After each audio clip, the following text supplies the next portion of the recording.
Hello, boys and girls. Hello, boys and girls. We are, as you can tell, in a different classroom because Mrs. Likens' computer is not working correctly. Imagine that. Thank goodness I am getting a new one over the summer. So next year I'll have a new laptop. But I have to say, this is our sixth time recording? Seventh time recording this writing lesson.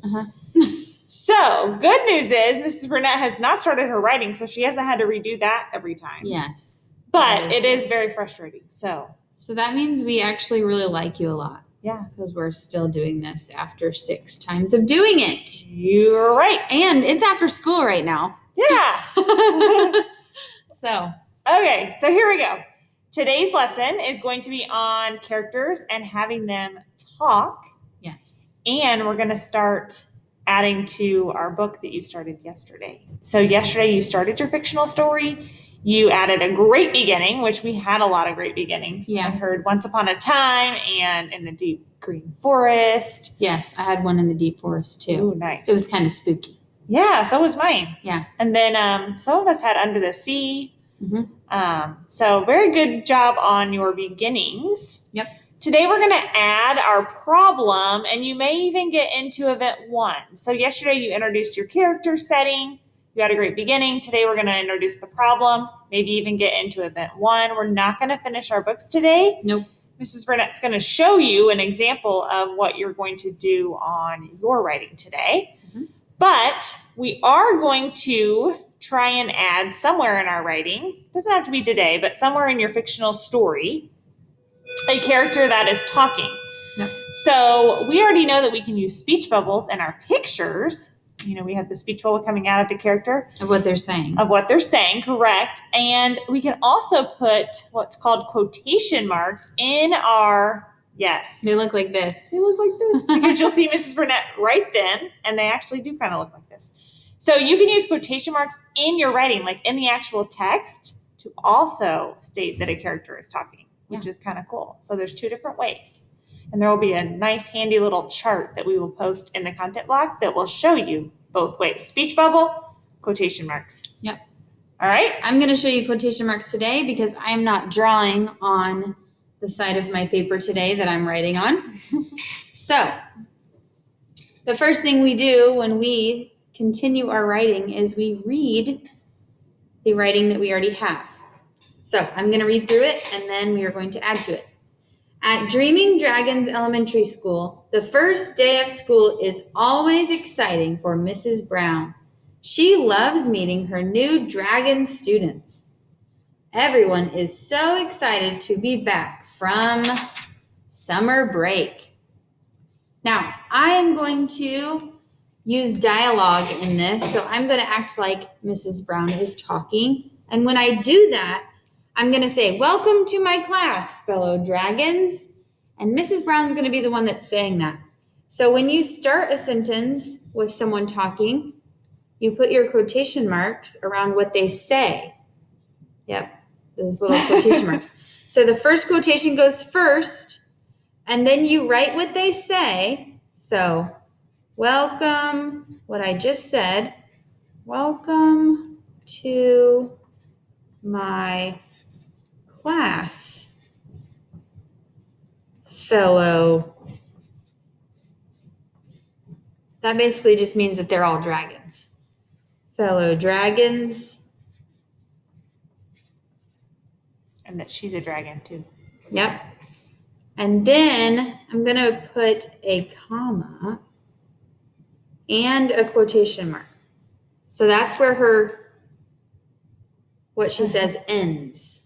Okay, welcome to my class, fellow dragons. And then I said, Mrs. Brown said, because you have to put who's talking, right? Because if I just said, welcome to my class, fellow dragons, you wouldn't really understand who was saying it. Yeah, you may be able to guess, but this tells us for sure that it's Mrs. Brown talking. And if you look in a lot of fictional stories, you may even take some time today to do that. If you look in a lot of fictional stories, you'll notice that when a character is talking with the quotation marks, usually right afterwards it says, so-and-so said. Yeah. Or says. Or said, so-and-so, yeah. Uh-huh. Okay, so it says, welcome to my class, fellow dragons. I'm going to put an exclamation point because she's excited. And then Mrs. Brown said, and then I'm going to say something about my problem. So my problem is, remember, up in this cloud, your problem is in your cloud as well. It says she was so excited to see everyone, she blew flames and caught the carpet on fire. So I'm going to say, as she was talking, flames shot out of her mouth. And I don't have anyone talking in this part because she wouldn't be saying anything while flames was coming out of her mouth, right? As she was talking. Yeah. So it's kind of like up here when she's saying it, then the flames were coming out. As she was talking, comma, flames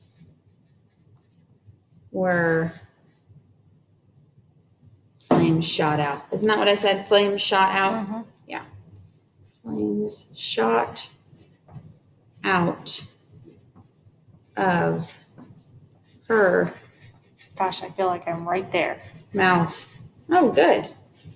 I'm being descriptive. I'm saying Very really, descriptive. really shot out of You her could mouth. even add firing flames. She was talking firing flames. Firing flames. That's a good one. I can add a carrot. Look. You could, yes. And then it just adds to it. Love it. Firing flames shot out of her mouth. And then I'm going to say what she says. Oh, no, what Donnie says. What one of the students says. She could say it too, I guess. Donnie the dragon. Yeah, Donnie the dragon is going to say, oh no, the carpet is on fire. So I'm going to put quotations because he's talking.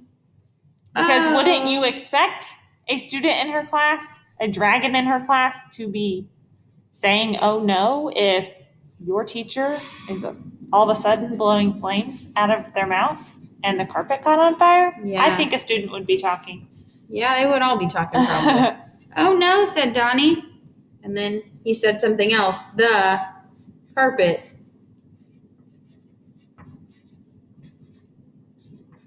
is on fire. There's a lot of exclamation points in this. They're all scared. It's a big problem. Yeah, it is. All right, so that's where I'm going to end today. I had two people talking in my story. Mrs. Brown, when she was saying, welcome to my class, fellow dragons, and we put those quotation marks around it. And then she was talking and firing flames shot out of her mouth. And then I introduced another character named Donnie, and he says, oh no, said Donnie, the carpet is on fire. So notice, boys and girls, with the quotation marks, you're only putting the quotation marks around what the character is saying. Yes. So when you say said Donnie, there's no quotation marks going there. It's only what Donnie says. He said, oh no, and he said the carpet is on fire. Yeah. Okay. And Mrs. Brown said, welcome to my class, fellow dragons. And we ended it where she stopped, Mrs. Brown said. And in the little chart that we will post a picture of, it will show you kind of examples of when to start and end quotation marks. Yes. And then it will do a little review of the speech bubble too. Should I read the whole thing? Probably. Yeah. All right, let's read it and make sure it makes sense. Here we go. At Dreaming Dragons Elementary School, the first day of school is always exciting for Mrs. Brown. She loves meeting her new dragon students. Everyone is so excited to be back from summer break. Welcome to my class, fellow dragons, Mrs. Brown said. As she was talking, firing flames shot out of her mouth. Oh no, said Donnie. The carpet is on fire. Ooh, I like how Mrs. Burnett read with really good fluency there too. Did you hear her voice? When she was talking as a different character, it kind of changed. Yes. It kind of got scared, I think. Yeah, which is understandable. The Yeah. carpet's on fire. All right. So we made it through our lesson. We did, and it's Still recording. Yes. All right. So you are going to be doing the same thing Mrs. Burnett did today. You are going to be adding to your fictional story. You are going to try and add some dialogue in there with a character talking, and you are going to share that with us on Seesaw. Make sure you put that problem in there this time. Yes. All right. Have an awesome time. We're ready to see them. Yes, we are. Happy writing.